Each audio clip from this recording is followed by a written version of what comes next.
السلام علیکم ناظرین، میں ہوں رضا ہاشمی۔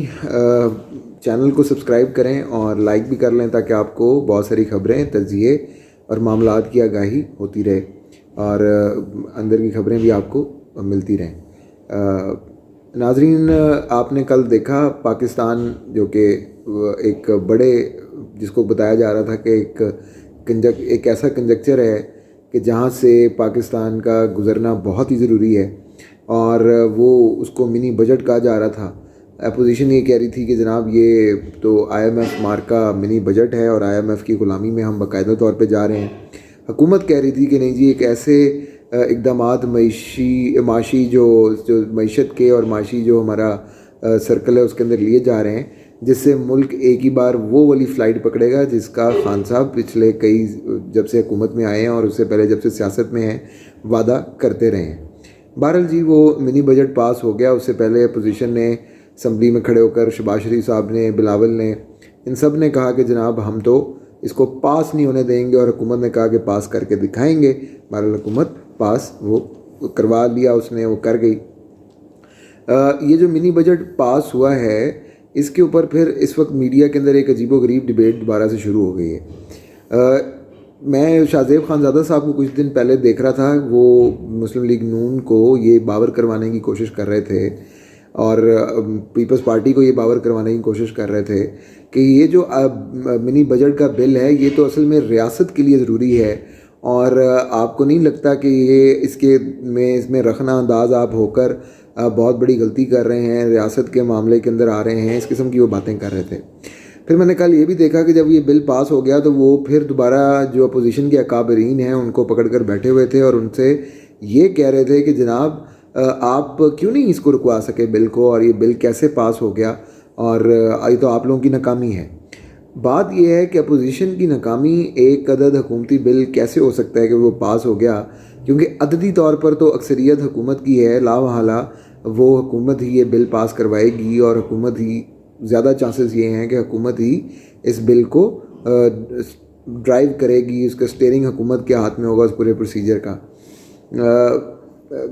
جیسے کہ پی ایم ایل این کی حکومت اپنے دور میں کرتی رہی، جب اس کے پاس ایک ایبسلوٹ میجورٹی تھی، وہ بڑے آرام سے بل پاس کروا لیتے تھے۔ ہاں، اپوزیشن کی اگر آپ نے بات کریں تو اپوزیشن کے تقریباً 11 سے 13 ارکان تھے جو کہ غیر حاضر تھے اس اجلاس کے اندر۔ یہ بھی ایک جگہ پر رپورٹ ہوا کہ مریم اورنگزیب جو کہ ترجمان ہیں مسلم لیگ نون کی سینٹرل پارٹی کی، وہ اپنے، تو اگر یہ ساری سچویشن تھی اور یہ 5-6 ارکان نہیں تھے تو بہت ہی بری صورتحال ہے۔ ان کو کسی صورت بھی یہ نہیں کہا جا سکتا، کوئی ایکسکیوز نہیں ہے اس کے اوپر۔ نمبر ایک، جن کو کووڈ تھا وہ تو ظاہری بات ہے شاید اجلاس میں نہیں آ سکتے، لیکن اصل بات یہ ہے کہ اگر وہ سب آ بھی جاتے، اگر وہ سارے کے سارے پہنچ بھی جاتے اور حاضری 100% بھی ہو جاتی، تب بھی یہ بل حکومت پاس کروا لیتی، کیونکہ حکومت کی جو اکثریت ہے ہاؤس کے اندر، اس کے پاس جو ممبرز ہیں وہ زیادہ ہیں۔ اس بات پہ تو میڈیا کو ایک آسان چھڑی اپوزیشن ہوا کرتی ہے ہمیشہ، اس کے اوپر وہ چلاتے ہیں اور اس کے بعد وہ اس میں سے بری ہو جاتے ہیں۔ یہ ایک عجیب سی ڈیبیٹ ہے۔ دوسرا، اس وقت اگر آپ میڈیا کو اٹھا کر دیکھیں تو اس پہ ایک نئی سی ڈیبیٹ شروع ہو گئی ہے، کیونکہ سب نے اپنے اپنے تئیں اس مدعے کے اوپر سیاست کر لی۔ حکومت نے اپنی سیاست کر لی، اپوزیشن نے اپنی کر لی۔ اب واپس تمام کے تمام، جو پنجابی میں کہتے ہیں کہ اپنے اپنے قلعے کو واپس مڑ آئے ہیں۔ اب نئی بحث شروع ہو گئی ہے اور اب اس کے اوپر جو ہے نا وہ تنترے بج رہے ہیں۔ وہ یہ بحث ہے کہ ملک کے اندر شاید اب صدارتی نظام نافذ کیا جانا چاہیے، جس سے اس ملک کا نظام کار چلے، اور یہ جو نظام کار چلے اس کے اندر پھر کامیابیاں سمیٹی جائیں اور اس ویژن کو لاگو کیا جائے جو کہ ریاست یعنی کہ اسٹیبلشمنٹ، اور اسٹیبلشمنٹ کی منظور نظر جماعت یعنی کہ اس وقت پی ٹی آئی، وہ اس کو امپلیمنٹ کرنا چاہتی ہے۔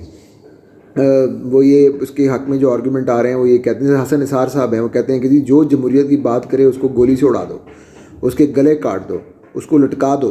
صابر شاکر صاحب کی بھی آپ باتیں سنیں، یہ تمام جو اپنی طرف سے انٹلیکچوئلز ہیں ان کی آپ باتیں سنیں تو یہ تقریباً آج کل یہ لائن لے رہے ہیں۔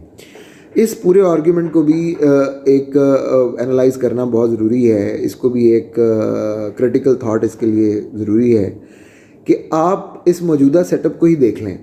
آپ ایسا کیا کر لیں گے جس کے اندر عمران خان صاحب، آپ صرف کرنا کیا چاہ رہے ہیں کہ عمران خان صاحب اور اسٹیبلشمنٹ کا جو موجودہ ایک کلیبریشن ہے جس کو ہائبرڈ رجیم کہتے ہیں، یہ کسی طریقے سے قائم رہے.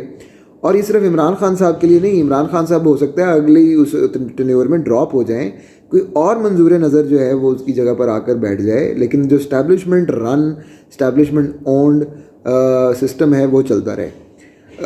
سوال یہ ہے کہ آپ نے اس وقت اگر آپ نظر ڈالیں تو اس وقت جو ملک کا حال ہے جو سیاسی طور پہ، وہ کسی صورت بھی صدارتی نظام سے کوئی علیحدہ تو نہیں ہے.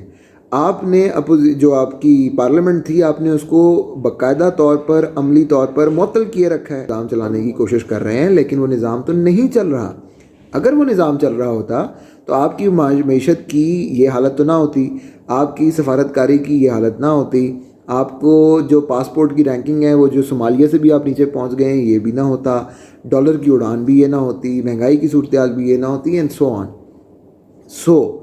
پوائنٹ کیا ہے کہ آپ کی ریاستی مکمل عشیرباد ایک شخص کو بلا شرکت غیرت دی گئی، اس کے باوجود بھی وہ رزلٹس نہ سامنے آئے جو رزلٹس چاہتے تھے، یا جو سوچے گئے رزلٹس تھے وہ رزلٹ سامنے نہ آئے. اب آپ اسی کو صدارتی نظام میں کنورٹ کر دیں، وہی شخص ہوگا یا اس کی جگہ پہ کوئی اور ہوگا، اس کو پوری ریاست کی اسی طرح کی سپورٹ حاصل ہوگی. پارلیمنٹ کا وہ محتاج ابھی بھی نہیں ہے، تب بھی نہیں ہوگا. کیا ایسی کوئی پیراڈائم شفٹ آ جائے گا جس کے اندر آپ بہت کچھ کر لیں گے. عمران خان صاحب اگر کچھ ابھی تک جو ہے وہ انہوں نے جو بھی وعدے کیے ہوئے تھے ان کے اندر جو ایک ان کا پورا نہیں ہو سکا، جس کو بھی انہوں نے کہا کہ احتساب پورا نہیں ہو سکا، وہ نواز شریف جو باہر چلا گیا ان کے ہاتھ سے بچ کے. کیونکہ عمران خان صاحب تو کہتے تھے نا کہ جی میں تو ان کو چھوڑوں گا نہیں، میں تو ان کے ساتھ یہ کر دوں گا وہ کر دوں گا. اس نواز شریف کو باہر بھی وہ چلا گیا اور پھر اس کو وہ واپس بھی نہیں لا پا رہے. تو یہ تو ایک عجیب سا ایک ان کا ڈیڈ لاک بنا ہوا ہے. کیا صدر بنتے ہی کیا دنیا کو یہ پرواہ ہے کہ اب خان صاحب صدر بن گئے ہیں یا پاکستان میں کوئی صدر بن گیا ہے تو آپ نواز شریف کو واپس بھیج دیں؟ کیا برطانیہ اس کے لیے اپنے قوانین چینج کر دے گا؟ کیا امریکہ جو ہے اس کے اندر کوئی نئی پولیٹیکل پریشر ڈالنا شروع کر دے گا انٹرنیشنلی؟ ایسا نہیں ہوگا. صدارتی نظام آپ دھکا لگا کر ایک مطلق العنانی ضرور کھڑی کر لیں گے، اس کے علاوہ آپ اس ملک کے اندر کوئی ایسی اسٹیٹس کو کی تبدیلی نہیں کر سکتے جو کہ پہلے نہیں کی گئی. مارشل لاؤں کے دور، اس دور کے اندر صدارتی نظام آپ لوگوں نے دیکھے. جب بھی صدارتی نظام آیا آپ نے یا تو کبھی ملک توڑوا لیا، آپ نے کبھی جو ہے وہ مہاجرین کو گھسا لیا یہاں پر افغانیوں کو، اور افغان جہاد کے اندر ایک ایسے گھسے کہ آپ کا ملک آج تک اس میں سے نکل نہیں سکا. پھر آپ وار آن ٹیرر میں گھسے، اس میں سے آپ باہر نہیں نکل سکے. اس کے علاوہ تو جو صدارتی نظام ہے اس میں کچھ نہیں دینا، اور نہ ہی میرا خیال ہے اس کے اوپر یہ ایک فالس قسم کے نیریٹو کا جھانسے کے اندر اب آنا چاہیے. کیونکہ نیا لالی پاپ جو میڈیا کے بیانیے کے ذریعے لوگوں کو دیا جائے گا یا دیا جا رہا ہے وہ صدارتی نظام کا ہے.